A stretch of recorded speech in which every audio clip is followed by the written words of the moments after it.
Us. For those of you who perhaps haven't been around Glendale, Vic has been a long time member of this community.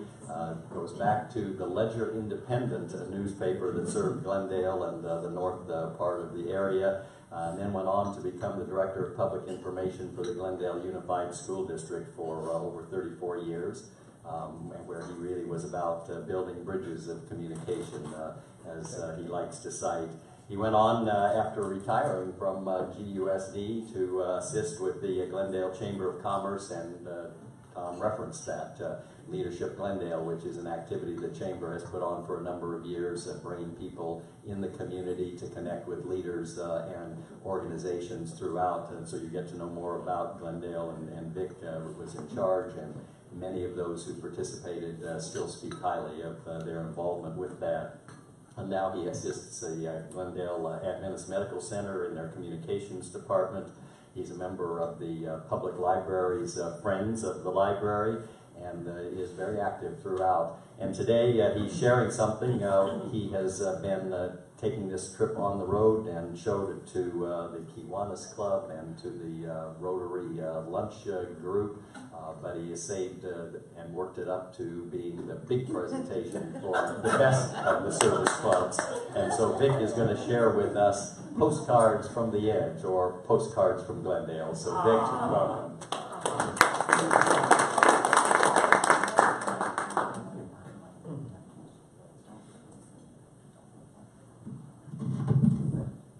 So this is your last program, you and Chris? Yes. Uh-oh. No pressure, man. No pressure. Okay.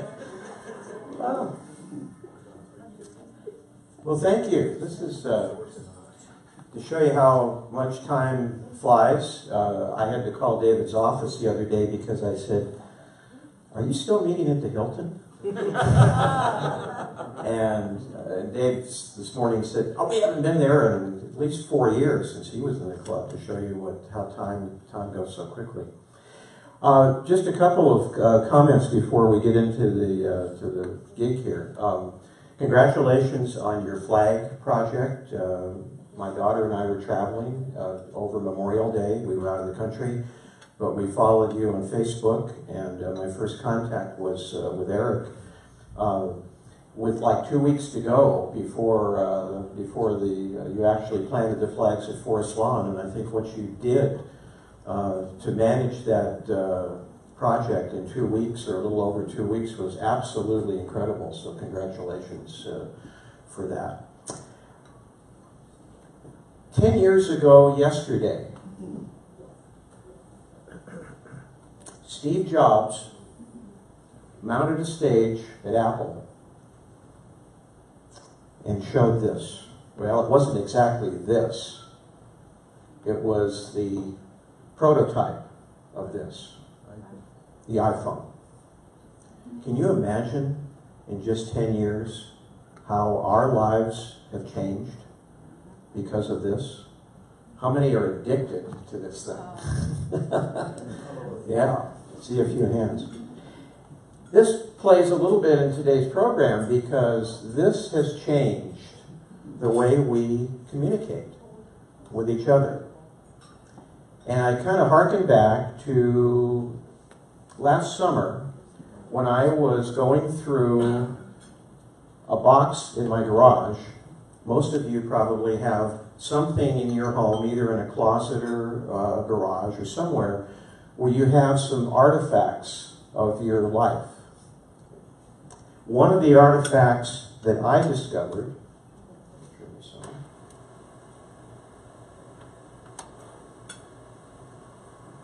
this, no, see if I can figure out what I'm doing here, was this. It was an old postcard that was sent from my dad during the 1940s to my older brother. My dad and my mom had made a return trip to Niagara Falls, where they had been married back in the 30s. And they wrote this postcard to my brother, Master Charlie Pallos. Remember those days? some of you, where you address young people as master. And I looked at this postcard and I thought, you know, that was a different time. That was a different era when people actually wrote notes to one another. And when they traveled to places, they actually wrote home. Whether you went to grandma's house, or you were on a vacation, or Peggy goes to the orphanage and sends a note home to say, you know what? The weather is fine. We're having a good time here. It's just a way of communicating before we had such things as the iPhone. If you traveled to Los Angeles, when people traveled to Los Angeles in those days, in the 30s and the 40s and the 50s and into the 60s, they would send postcards home. And they would send postcards to all kinds of, you know, I'm going to sit down so I'm not in your way.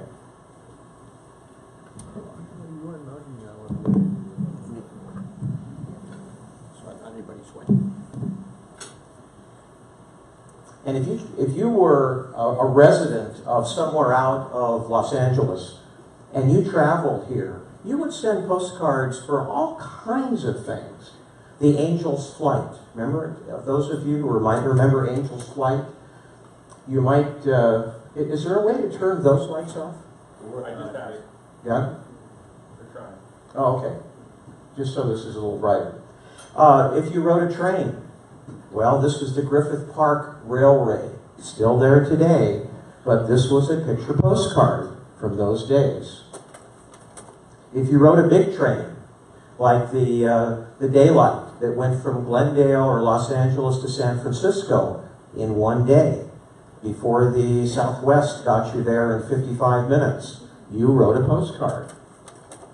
If you went to the Hollywood and Vine, you saw the American Broadcasting Company there, or Sunset and Vine, and the Huntington Hartford Theater. You wrote a postcard. If you happened to take a bus ride to see the Homes of the Stars, and you stopped by Jack Benny's house on Roxbury Drive in Beverly Hills, you sent a postcard. And let's see if he can actually turn that light on. Hey, way to go. Hey, thank you. And if you happen to take a studio tour and you happen to run into Hopalong Cassidy, this was a postcard that you sent home and say, I ran into Hoppy today. Freeways, you sent a postcard. This is the what they call the stack. This was from 1955. And I love it, no traffic. If you went to a movie theater in Hollywood, this was the Cinerama, the original Cinerama Theater, the Warner Theater on Hollywood Boulevard. They gave you a postcard, and you know what you did with that postcard in the 1950s? You sent it to a friend. It said, I just went to Cinerama, come down and see it. If you went to the Miramar in Santa Barbara, now being developed by the Caruso Company, you sent a postcard. If you went to Las Vegas, but you know, in order to get to Las Vegas, if you're driving, you have to go through Barstow and Baker. Remember that? Oh, from the Pike's Restaurant in the famous town of Baker, they had a postcard. If you went to El Centro, one of the hottest places on the planet, to the Travel Lodge in El Centro, that's a postcard. Oh, if you ended up at the Sands Hotel, a little higher class than the Travel Lodge in El Centro, the Sands, the Thunderbird, the El Rancho, the Tropicana, they all had postcards. If you had an earthquake, for the 1994 earthquake, the Northridge earthquake, 5:30 in the morning, remember? Some of you? It was on Martin Luther King's birthday. And if you traveled across the pond to Great Britain, where the weather is raining in the winter and rainy in the summer, or if you were there and happened to stop by and see some close friends, you sent a postcard. This is more, probably more common. Yellowstone National Park. Yellowstone, Zion, Grand Canyon, Sequoia, Yosemite. In those days, you sent home a postcard saying, the falls are great, the geysers are wonderful, I'm having a great time. You sent a postcard. But that was all before the iPhone. And the way that we communicate today is a little different. Now, I happened to be in Coronado over the last weekend visiting my aunt, and there was a big rack of postcards, and I thought, wow, this is kind of fun. I think I'll grab one of these and I'll send one home just for fun. There was a sign next to it that said, "We don't sell stamps." How am I going to do that? Well, we're going to see a little bit of what Glendale was like in those days. And if people were from out of town and they visited Glendale, they would send a postcard home. This was from 1974, and this was from Griffith Park, looking over downtown Glendale. It's much different than it is today, with the snow-capped mountains in the background. Now we have all the high-rises along Brand Boulevard that are not visible in this picture, but on the back is the note. And this particular card went to Mr. and Mrs. Carl somebody in Elkins Park, Pennsylvania. Any idea what the main topic of writing a postcard home would be? What did you say first?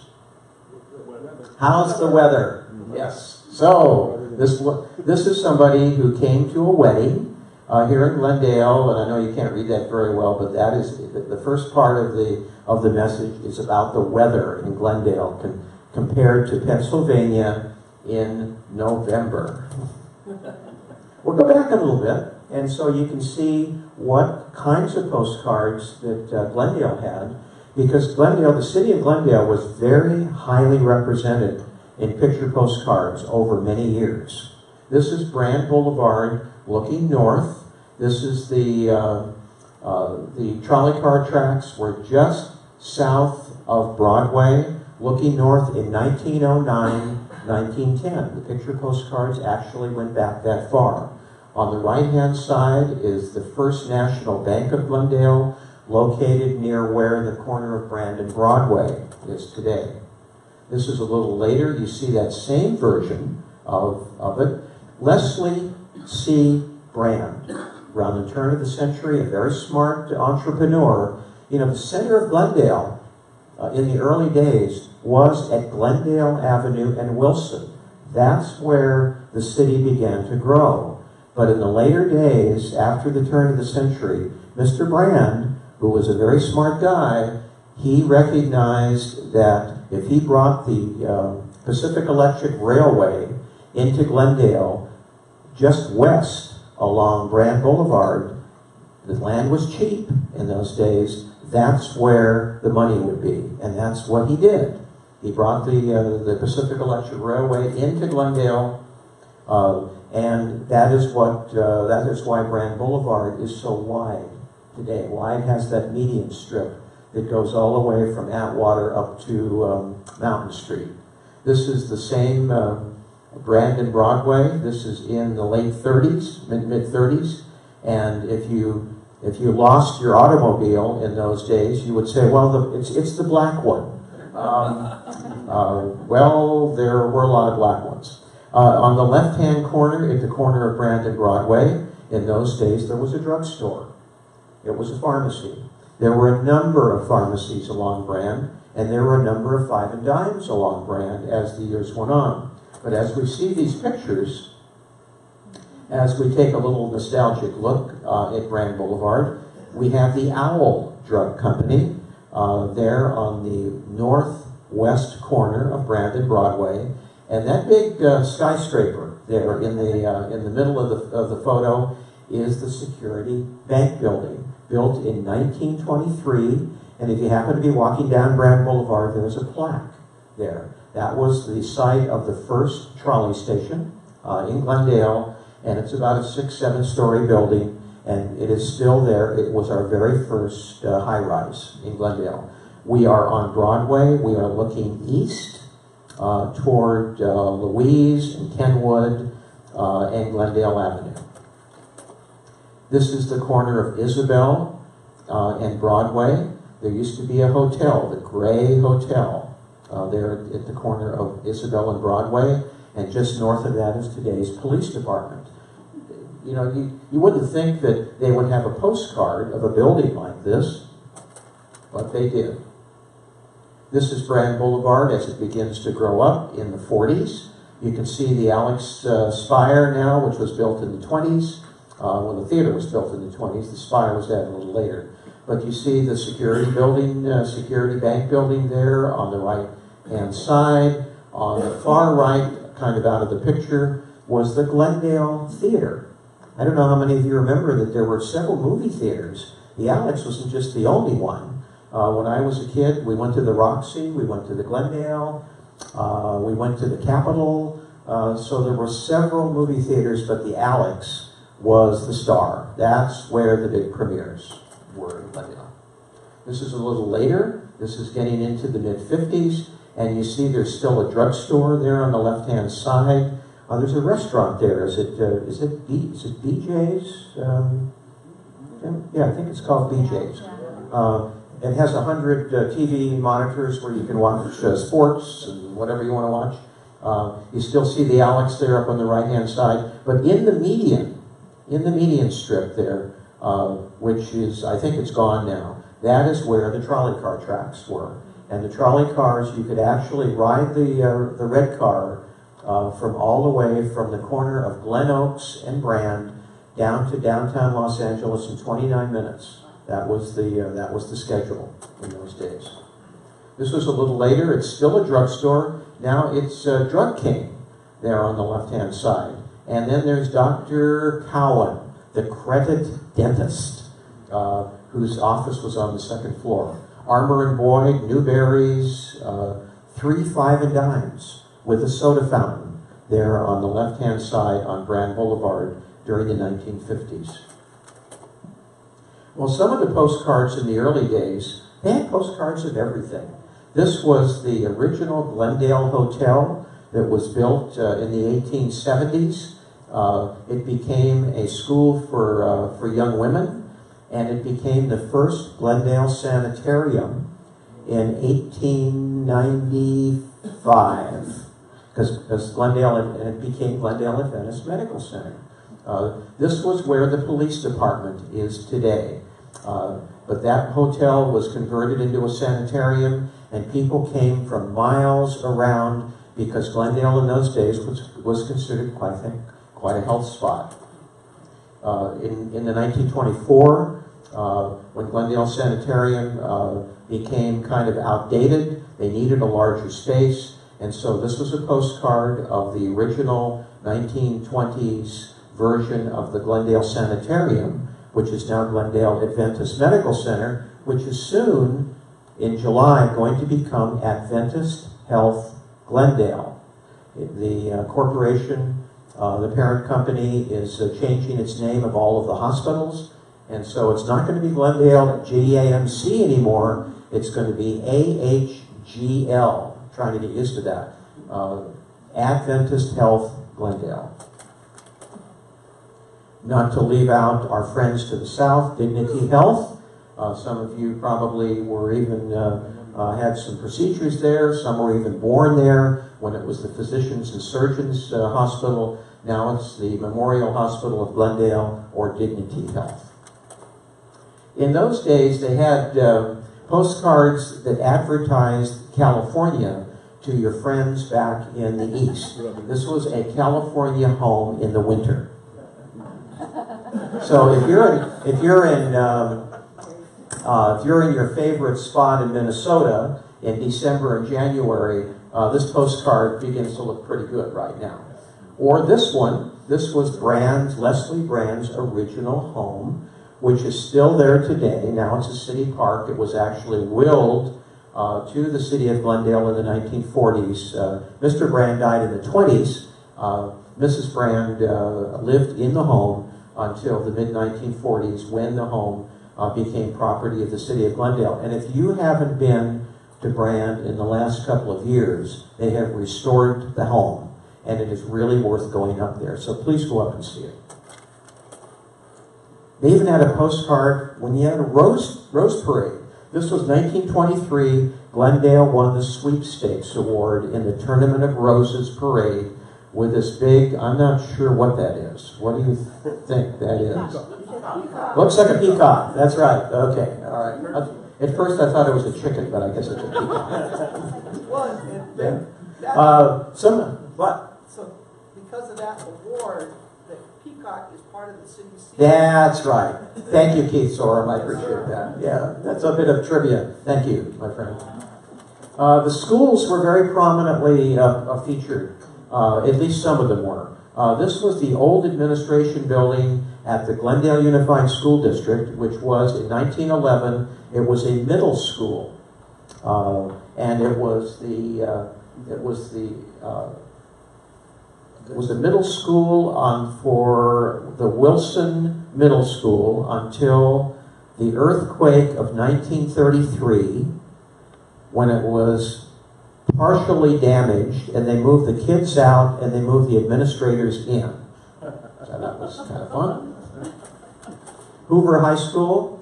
This was the only commercially issued postcard of any of the Glendale Unified Schools. There are a couple of real photos of Glendale College. David, I don't have those in the program, but I do have those cards. But this is the old, anybody go to remember the old Hoover High? This was up and through the mid-60s, I believe around 1966, 1967. Hoover often was used as a site for movie shoots because it was so close to Hollywood. Grand Central Airport. This is now Disney. Disney owns that property, and if you have an opportunity, the old control tower has been renovated and put back to the way it used to be back in the 20s and the 30s. But this was a postcard. This was the administration building of the Grand Central Airport. Later on, when they became more modern airplanes, this was a DC-3 that could get you actually from Los Angeles to New York. It took you a couple of days to get there. It would land around the middle of the country. They would put you up in a Pullman car overnight because these airplanes did not fly at night. And if you had enough courage to get back in the airplane the next morning to bump your way to New York. But it took a couple of days, around 35 hours between Los Angeles and New York. Near the Grand Central Airport was the Barrel Inn. This was on North San Fernando Road near Sonora. And this was the companion business to the Pelanconi Vineyard. Pelanconi Park, Grandview, and San Fernando Road used to be a vineyard. They raised grapes in that area, and so they built the Barrel Inn where they offered grape juice and all kinds of other types of liquid refreshments from the grapes that were grown at the Pelanconi Vineyard.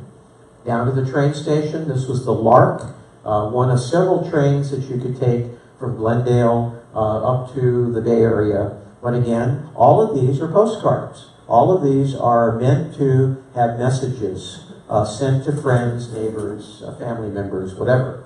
The Glendale Country Club.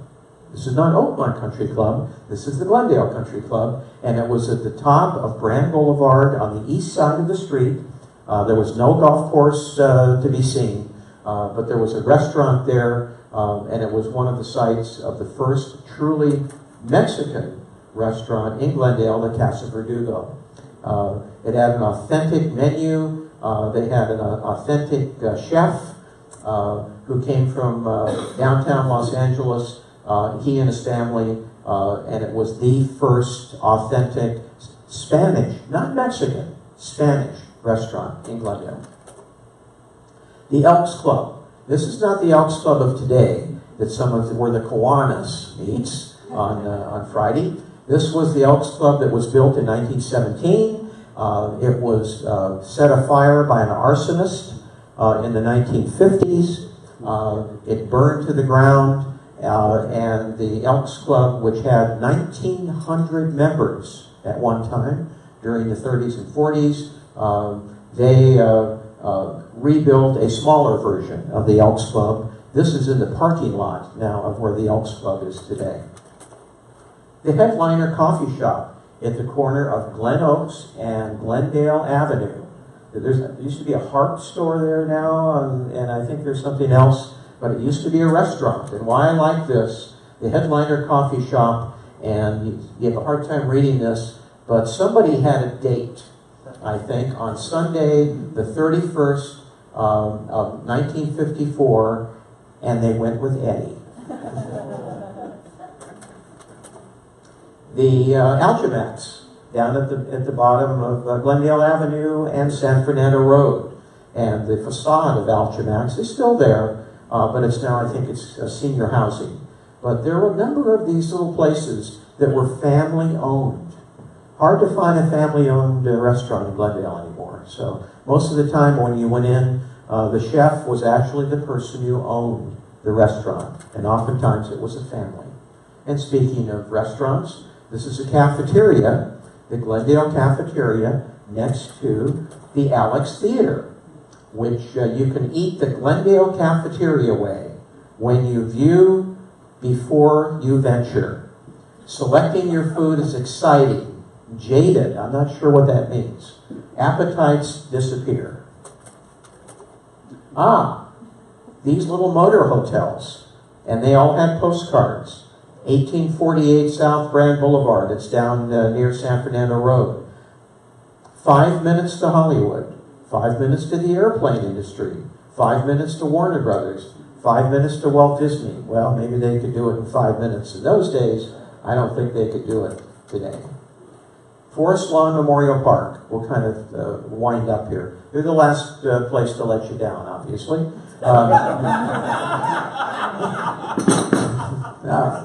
All right, we got to laugh.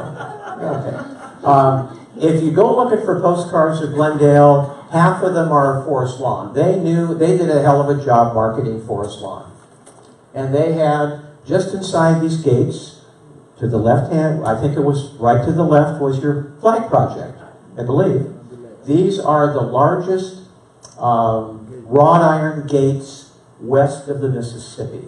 Just so you know that you're in a pretty sacred place there at Forest Lawn. We don't want anybody getting out. Yeah, they don't. Yeah. Well, that was almost as good as to not let you down. So, okay. They have postcards of everything. You know, who would think of putting a postcard together of a post office? Well, they did.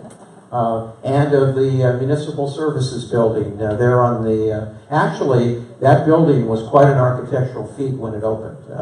That was one of the first buildings ever designed on legs, like it was. It was very unusual, very unique in those days when it opened. The Glendale Laundry had a postcard. We do not lose customers' goods, and so I hope that the people who got this postcard really understood that they didn't lose the postcard. If you went to the now trendy village of Atwater, where there are more $800,000-900,000 homes than there used to be, and Keith can certainly acknowledge that. That's the bridge that now goes over the Golden State Freeway. You're looking north into Atwater Village. If you lived in Atwater Village and wanted to send a postcard home, that's what the view was. If you lived in Montrose in the early days, this was the land auction in 1913. That is really the beginning of Montrose. In 1913, down on the left-hand side, they had, on a Sunday afternoon, they had a huge land auction, and people showed up from all over the country to come to Montrose because the land was inexpensive, and they divided up into parcels, and within 10 years, this is what Montrose looked like, a real photo postcard from Montrose in 1923. Montrose in the 1950s, I still love Montrose. Montrose is like going back in time. I just love to go up and walk the community, and it's a little bit of a nostalgia. And we'll close with this. So, the next time you go to San Francisco and ride a cable car, or the next time you go to Idaho Falls, your favorite haunt, if you have a grandmother or if you have friends, why not stop by the local souvenir shop, find a place where you can get a stamp, and write a note to somebody. Don't use the iPhone. That's kind of impersonal. Write a note to somebody. I think it's fun to get something in the mail today with a handwritten note. And if you are lucky enough to go to Chicago and see a Cubs game, make sure if you have somebody who's a baseball fan that you write a note home. Thank you.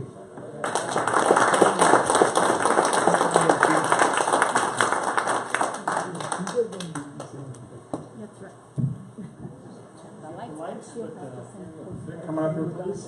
Or you can stay there.